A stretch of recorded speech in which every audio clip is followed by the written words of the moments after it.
Welcome to the Upside Podcast, powered by Upside Global and hosted by Julian Blinn, founder and CEO of Upside Global. The Upside Podcast is listened to weekly by over 6,000 sports and tech executives from all sports leagues and teams in the United States and around the world.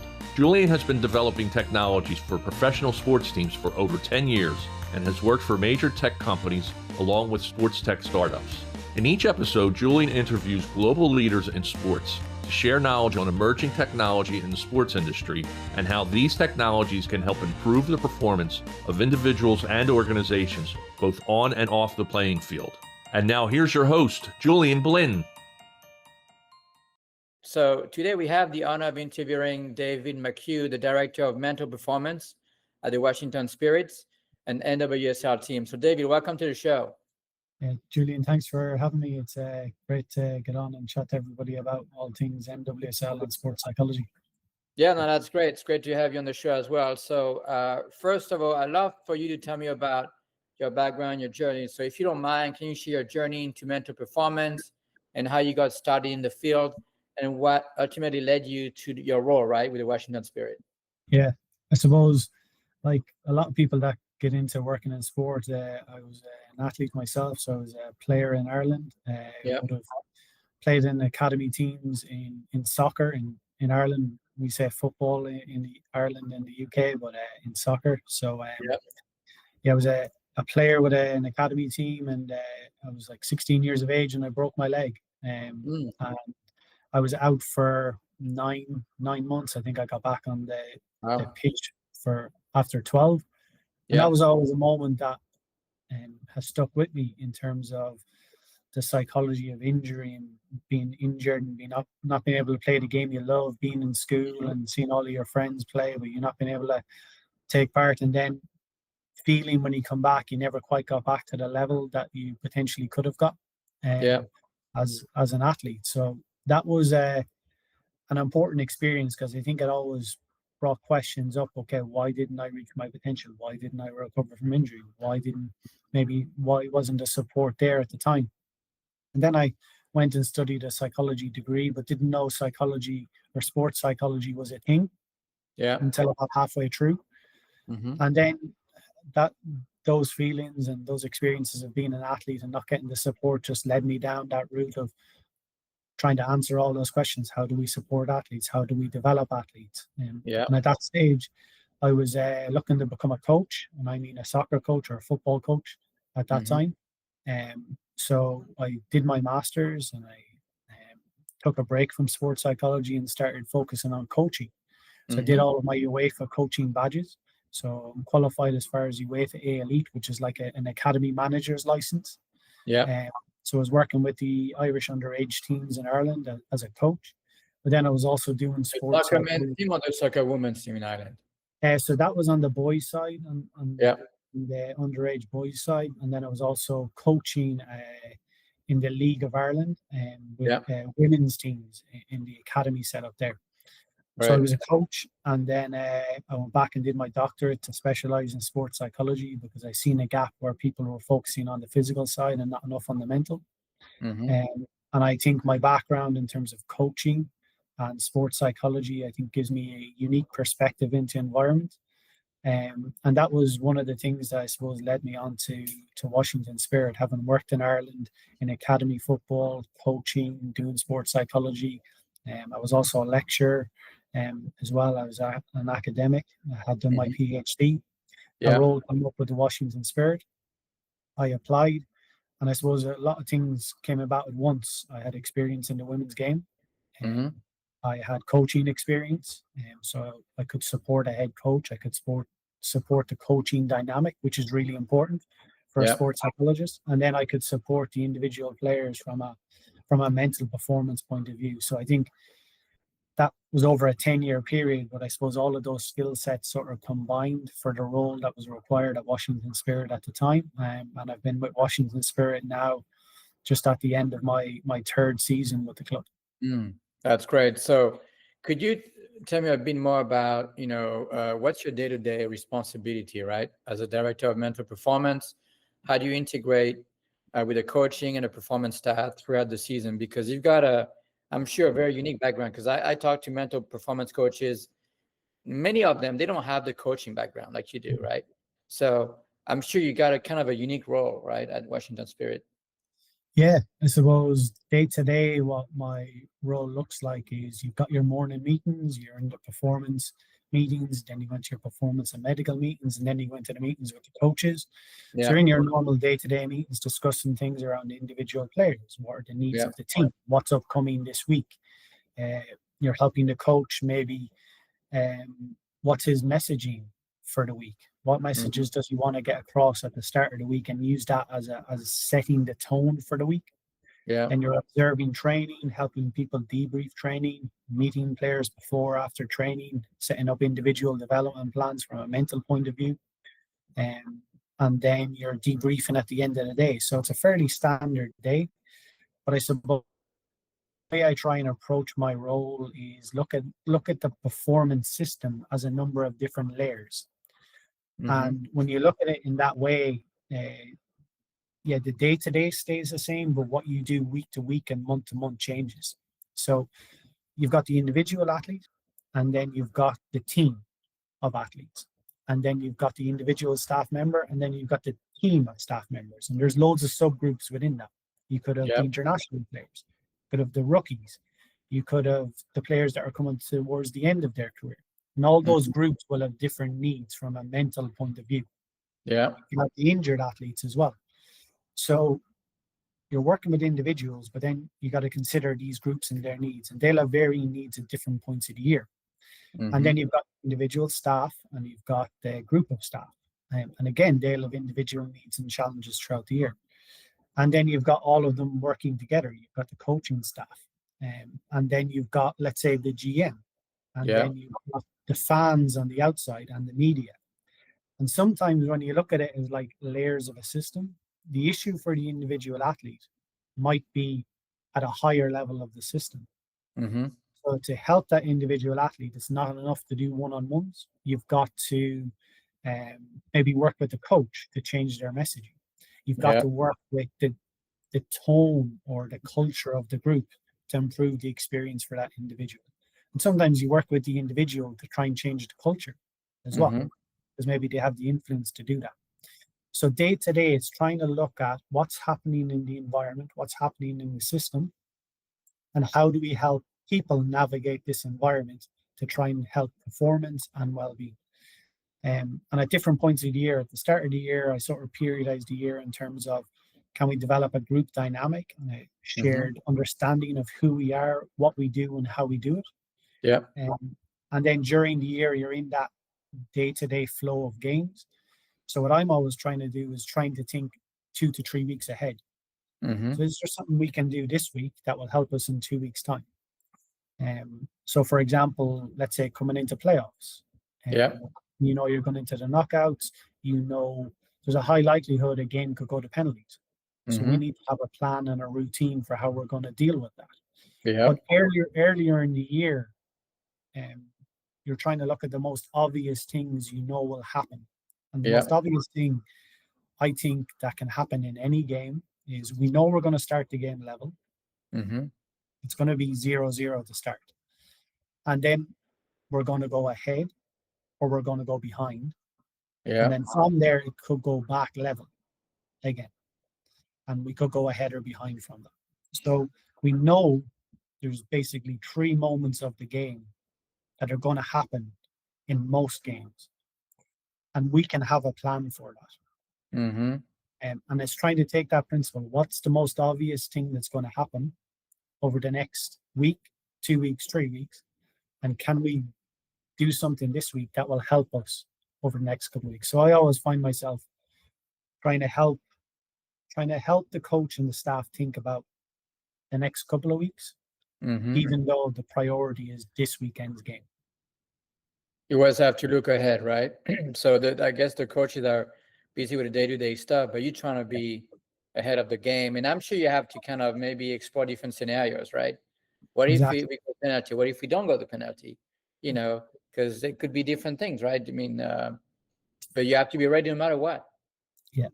And then help the players be ready no matter what as well. and also the staff for all of those eventualities. For sure, yeah. Now, when it comes to helping the players mentally prepare, what principle or frameworks guide your approach, especially in areas like confidence, right? High pressure moments and navigating setbacks. I mean, you guys literally just played the NWSL finals, right? And so I'm sure it was a big moment for you guys, right? So tell me about your mental preparation philosophy. So my philosophy, I try and keep it simple because there's a lot of topics in sports psychology that are very academic. So we have to keep Yeah. it very simple. We also need to link it directly to the game. So my bias is always towards the game because I've been a coach, I've played the game. So I Yeah. always try and look at it from the lens of the demands of the game. So that's like my first principle. But then outside of that, from a psychological point of view, I always speak to players and staff about three things. Yeah. And it's the ability to be present, Yeah. the ability to accept your emotions, the ability to do what matters. So they're like three things I speak about a lot because you're either in the present moment or you're not. And if you're not in the present moment, you likely can't accept the emotion. And then if Yeah. you can't accept the emotion, you can't choose to live in line with your values in that moment. So all three interconnect with one another. And if you work on one, you're more than likely working on the other two. So I'll often draw this out on a whiteboard for an athlete and they'll explain what's happening for them. And then I'll ask them, which one of these three processes do you think will help you the most right now? Yeah. And they'll identify one of them, and we'll often use that as the guide for the session. And we'll then do various exercises linked with that. But you mentioned a very interesting word there, which comes up all of the time, and it's the idea of confidence. Yeah. So a lot of athletes will turn around and say, oh, I need to feel confident to perform well. The reality is, when you're playing sport, the quickest way to improve your confidence is actually go play at a lower level. Yeah, that's And true. when you put that to an athlete, they're like, yeah, and the but is always, I want to challenge myself. Yeah. But if you go play at a lower level, you're going to be technically better. You're probably going to be quicker and have more experience. So you're going to feel more confident. But you don't want that because you're not going to be challenged. So why are you focusing on wanting to be confident when you know you want to be challenged? So now we have better defined actually what you do want. You want to be challenged. So now the conversation changes. It's no longer about chasing a feeling. It's about wanting that challenge. So if we know you want to be challenged, we can go back to what the word confidence is and what it means. And the Latin word, root word of the word confidence is the word fidere. And fidere means to trust. Yeah. So now we know we don't want to play at a lower level. We know we want to be challenged. So the question now becomes, what do you trust about yourself to be able to cope with the challenge? What do you trust about the people around you to be able to cope with this challenge? So now let's focus on trusting yourself and developing those resources, developing the trust in the people around you to help you in those pressure moments, because we know we want to be challenged. So let's chase the challenge, but trust in our processes and the work that we're doing to do our best to overcome those challenges we know we will encounter. That makes sense. Another word I mentioned was pressure, right? And yesterday I was listening, I don't know if you saw that, but the interview given by Yamil Lamal from Barcelona Football Club. And the journalist asked him, do you ever feel pressure when you step on the field? Barcelona said, no, I never feel the pressure, which I think was interesting. Yeah. He felt pressure is not having food on your table. Pressure is struggling in life, But what is your philosophy as far as pressure, and what do you tell your athletes about pressure? Yeah, I think what can happen a lot in sport is you hear words like I have to, I need to. Yeah. And they create a lot of pressure. But I think that's coming from something deeper. And it's often coming from a goal that they've set, like to win a match or to get selected for the national team. And then if that's the goal, it's like very clear whether you achieve it or not. So you know if you make the national team or not. You know if you win a particular match. Yeah. And what that does is I have to, I need to, I want to. win that match. Creates a sense of pressure. But I call that like a closed goal. You're either going to achieve it or you're not. Mm-hmm. And then that creates a feeling of disappointment potentially if you don't achieve it. And it often creates a feeling of even if you do achieve it, it's not quite what you thought it would be when you do get That's it. right. Yeah. And so I call that closed goals. I try and help athletes cope with pressure by trying to set open goals. Mm-hmm. And it goes back to that idea of challenging yourself. Can you set an open goal is how good can I be today? Yeah, my intention is to win, but how many times can I get on the ball? How many passes can I complete? Yeah. How many shots can I get on target? Because even if you don't get a shot on target in the first half, the goal is not to get 5 shots on target. No, the goal is how many can I get? Because maybe the opponent doesn't allow you to get shots on goal that day. So you have to play the moment too. And by setting a specific goal like 5 shots or 90% pass completion, these are the type of goals athletes use. You don't achieve it in the first 5 minutes, you know I'm not going to hit that number. Yeah. So instead we flip it, open goals, explore how good you can be. How many times can I get on the ball? Even if I give away the first pass or don't get on the first pass that is available, how can I increase that number for the rest of the game? How can I explore how good I can be? And that's something I focus on. I think it shifts the mindset of the player from pressure to exploration. And that's actually probably why they got into the game in the first place. That makes sense. And that's interesting because you don't have to achieve your goal right away. But if over time you make progress towards that goal, and also that keeps you motivated, right? You feel like you're moving in the right direction, then it's easier to reach that goal and to stay motivated, right? Yeah. So now, let's talk about technology a little bit, right? So, for example, right now, and maybe that's relevant for you, right? But I'm testing this device that's a vagus nerve stimulator, which help with anxiety and impact your HRV, right? So, is there any specific technologies or platforms or tools, right, that you're relying on to enhance mental performance, whether for assessment, training, player monitoring, and how do you evaluate which solutions are worth adapting and that fits your needs? Yeah.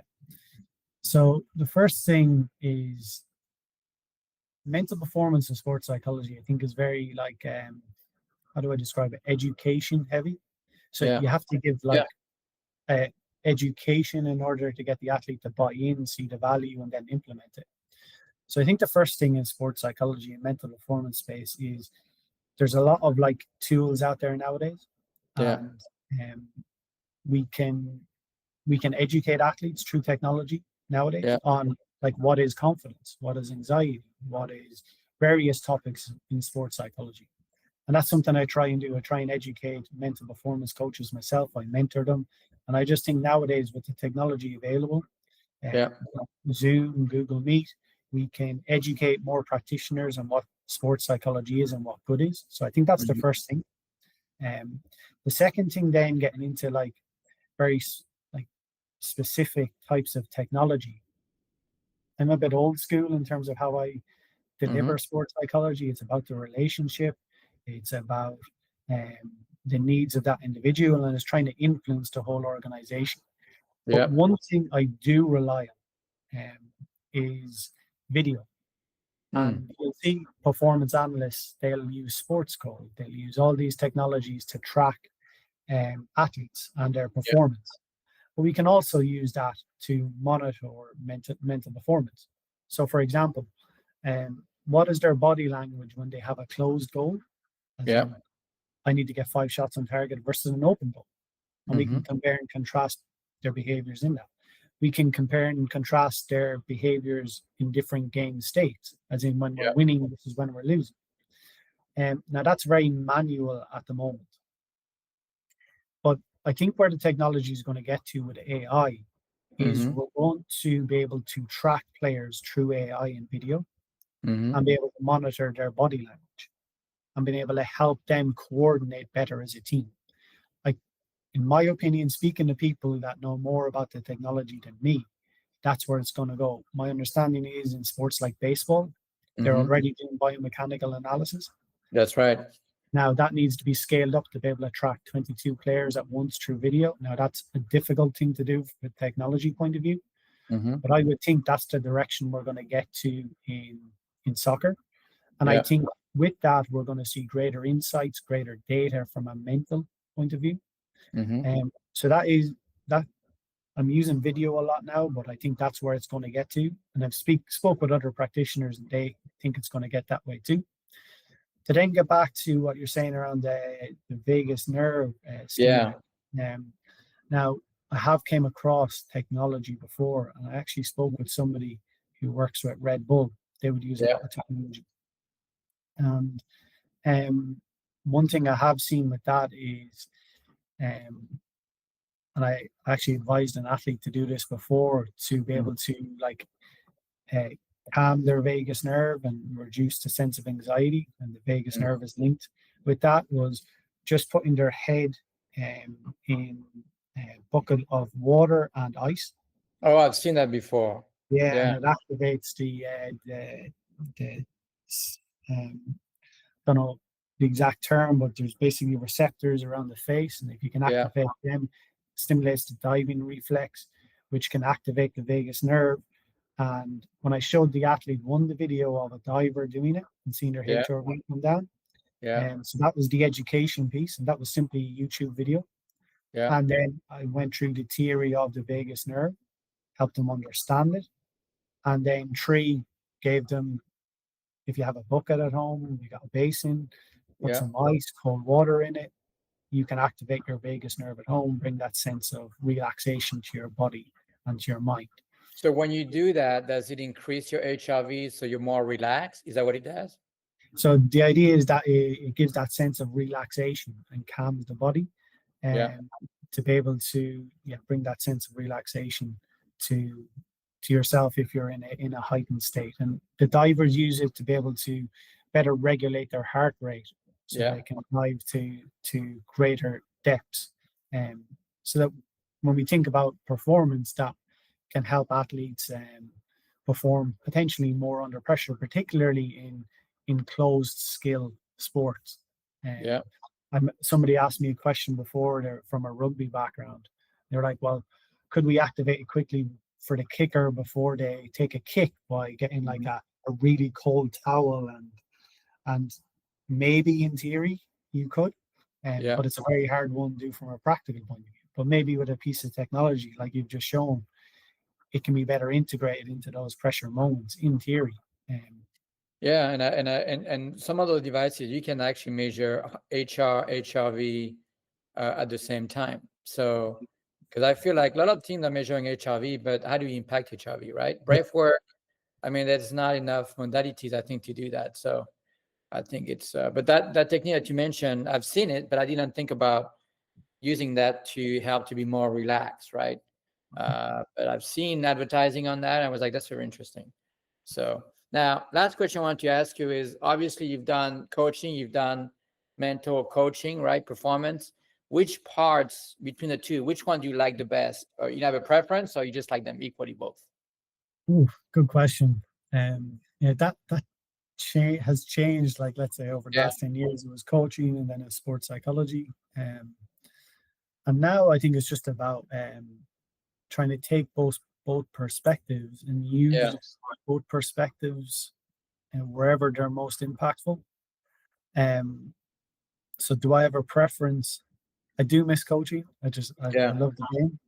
Figured, But no, I think for me, sports psychology is the direction that I'm traveling in, will stick with. And I suppose for me, I'm looking at how you can use it to shape organizations, shape leadership, shape performance, not just of the athlete, but of the staff and the team behind the team. And then looking at more strategy, because when we look at the leadership of an organization, that impacts strategy, and then strategy impacts the people on the ground, and the people on the ground impact athletes. So the strategic direction, I think, is an area that I'm really interested in. Well, one last question is precisely because one of the big topic is leadership skill development, right? I talked, for example, way back to Eddie Jones, right? The former coach of England. And he said to me, leadership skill development, that's the most important thing. Forget about everything else. It's number one. But how do you see mental coaching impacting leadership skills development? So, yeah, very interesting question. I think that goes back to, linking the idea of strategy and leadership. I think both are very much intertwined, because the vision of the leader impacts the strategy of the organization and what the organization is trying to achieve. Yeah. So I think that comes back to having clear plans and the ability to influence. The ability to influence comes back to trust. And if you're looking at sports psychology, it's the ability to develop trust is really important. And you do that through defining the boundaries of the working relationship, confidentiality, how you're going to support that person, how you're going to challenge that person, and being very clear about those boundaries at the start. But if you're looking at leadership, you need to do that at scale, at the individual, the group, and the team level. Yeah. And then you need to deliver on it. So I think the foundation for leadership is trust and the ability to develop and deliver on trust. Mm-hmm. And then we need to look at, again, the layers of the system. Do we have a plan for every layer? Is there strategy? Are we empowering the people that are experts in their domain to achieve their domain-specific objectives, and then work across cross-departmental objectives too? But the key thing with that is it's having a vision, but having a 3-year plan, having a 12-month plan, having a 6-week plan. And I think that's an area that a lot of organizations can improve in terms of the defining a vision, but then implementing it. But then I also think there's a lot of quick wins that maybe are overlooked. Like this year, we focused a lot on our messaging internally in the building, like week to week. What is our intention for growth? How are we going to grow this one in terms of a value? And then that would change the next week, because we might have achieved or learned something from the week before. But then we also got to focus on what message are we sending to the fans? What message are we getting from the fans? How are we building a relationship with the community of DC? How are we representing this team? And I think that builds a connection outside, which you feel. And that feeling then impacts the feeling in the building. So that is, you could say that's social media. You could say that's a lot of different things. But it's having a plan in place for that type of thing, and having that strategic vision for how that impacts performance and how all of the pieces join up. So one thing I always say to sports psychologists is a lot of sports psychologists end up and only focus on sports psychology or mental performance. And in my view, they're some of the most important people in terms of shaping a strategic vision. And I think mental performance coaches actually need to aim bigger and try and get into those positions of sporting director, general manager, to have the influence on the whole organization. Because we talk about creating healthy spaces, safe spaces. Well, I think those skill sets are vital in being able to deliver on that. Yeah, I think when you get to the highest level, I think having the mental psychology background can definitely be a big help, I think, for people at the highest level, right? And sometimes maybe you lack those skill sets at the highest level sometimes, right? So I could see that it could be actually a strength, right, as you move up. But look, we are at the end of the podcast, but I wanted to thank you for your time today, and good luck with everything, and for next season for sure. Yeah, thank you very much, Julian. You're welcome. Thank you. Thank you for listening. To access past episodes and other research, articles, and analysis of sports technology, please visit our website, theupside.us. Subscribe to the Upside newsletter and receive full access to our sports tech business letter and website. Royalty-free music is provided by ibaudio.com. The Upside podcast provides timely insights and interviews with global leaders in sports technology. Until next time, keep looking to the upside.